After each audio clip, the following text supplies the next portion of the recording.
The monster at Walygator was originally named Orochi in its initial location at Expoland in Japan. After learning that the park was closing forever and selling some of its rides, Walygator seized the opportunity and relocated the inverted coaster to northeastern France.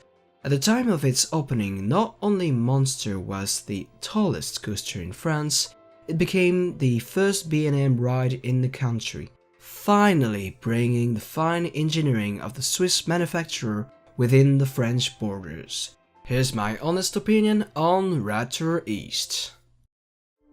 First of all, I'd like to talk in depth about the scenery of the ride.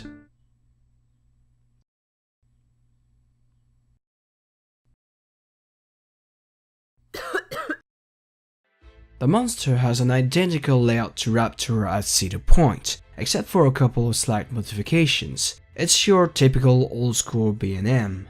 Exiting the left tail, you start with a little pre-drop, then plunge into a curved drop into a big vertical loop.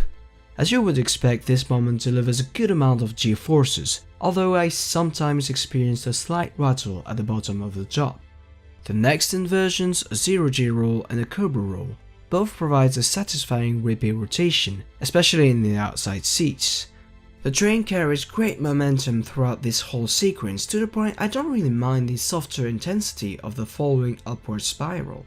It actually provides a short but nice respite before the aggressive second half of the ride. Because what makes Monster really exciting is that the mid-course brakes were never installed when the ride was relocated. The speed is unrestrained and feels the coaster is running to its maximum performance. As a result, the end of the first downward spiral gets pretty intense and leads to two very thrilling and snappy corkscrews. There is a long and shallow turn in between that doesn't do much, nevertheless I think the ride keeps good pacing overall. That is particularly true for the final downwards helix, which sustains an increasing amount of positive Gs for a long duration. I really enjoy the intensity there. It's not unusual for me to grey out towards the end of that section. During my only ride on Raptor at Cedar Point, I experienced a jolt in the final turn, but from my understanding this element was slightly reprofiled when the ride was cloned, so I did not have the same issue on Monster. I think you can describe Monster as an unkempt beauty. The complete absence of scenery added to slight vibrations in a few parts of the layout somewhat distract from what is really an exciting ride.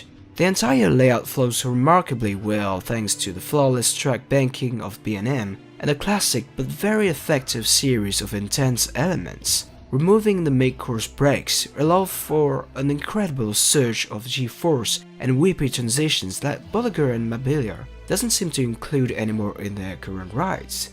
That's why I'm giving Monster at Walygator a score of 8 out of 10.